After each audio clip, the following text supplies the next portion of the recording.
dan selamat datang di Horror Storytelling 17, yang dimana akan ada cerita seram dan menarik. Kira-kira cerita siapa ya yang akan kita bacakan kali ini? Langsung saja kita masuk ke cerita pertama. Jadi, waktu itu masih awal tahun 2020, saya masih jadi siswa baru di SMKN 17 yang lagi jalanin LDKS. Kami semua disuruh membuat lingkaran dan mengelilingi lilin yang sudah dinyalakan api oleh panitia. Waktu itu kegiatan akhir acara LDKS. Pada malam itu harusnya kami tidur setelah kegiatan itu. Dan pada saat acara itu sudah pukul 12 malam lewat. Dari mulai acara hawanya emang udah gak enak. Pas disuruh gandengan tangan, yang lain masih banyak yang ribut. Biasalah belum rapi lingkarannya. Gak lama dari itu, saya dengar suara kepakan. Wah, kira-kira suara kepakan apa ya guys? Saya otomatis nengok dong ke atas.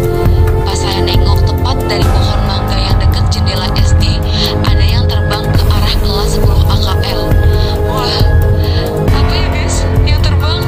Merinding jadinya. Bener-bener jelas, di situ rasanya kayak slow motion kayak putih terbang sambil ketawa. Dan saya langsung refleks megang tangan teman saya sekencang-kencangnya. Sampai dia teriak kalau sakit. Tapi saya nggak ngeh kalau saya pegangan ke dia sekencang itu. Saking kagetnya tadi. Terus dia nanya, "Lu kenapa sih?" Saya jawab, "Lu tadi dengar suara ketawa nggak?" Dan dia bilang enggak. Jelas-jelas di barisan ini ada lagi yang ketawa. Tapi siapa? Kita berdua langsung ngerti. Dan kegiatan pun dimulai. Kita muterin lingkaran dan sambil nyanyi. Layaknya nggak terjadi apa-apa. Sekian cerita saya, angkatan yang pernah ngerasain nginep di sekolah pas LDKS sebelum COVID. Sebenarnya masih banyak sih, tapi yang lain juga pasti punyanya cerita masing-masing.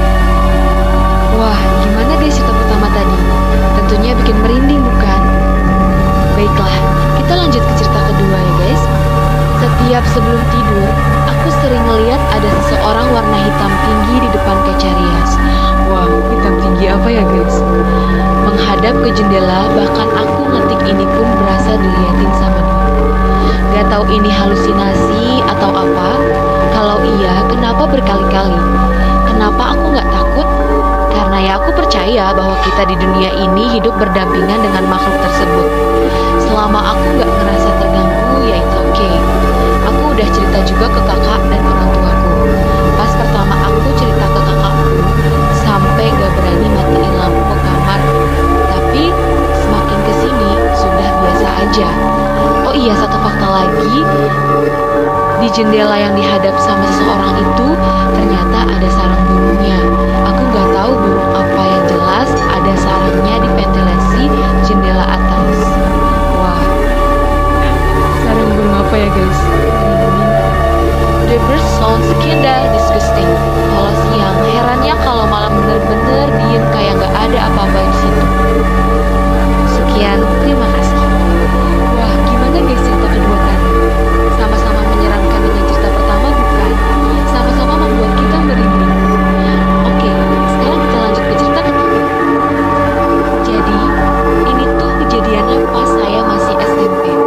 Dan di situ kondisinya kita semua lagi ulangan semester.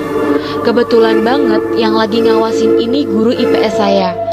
Nah, pas di pertengahan kita lagi ulangan, guru saya ini izin mau ke kamar mandi. Setelah itu, sekitar 5-6 menit guru saya belum balik ke kelas. Ya, mungkin ada urusan lain. Pas kita lagi nunggu, tiba-tiba ada suara kenceng banget, dan itu mirip sama suara guru yang ngawas di kelas saya. Dia bilang, "Diam, jangan ada yang keluar." Wah, kira-kira siapa ya guys yang meniru suara gurunya? Benar-benar merinding. Padahal kami sekelas lagi duduk fokus mengerjakan ujian. Tapi, yang anehnya gak semua bisa dengar suara itu.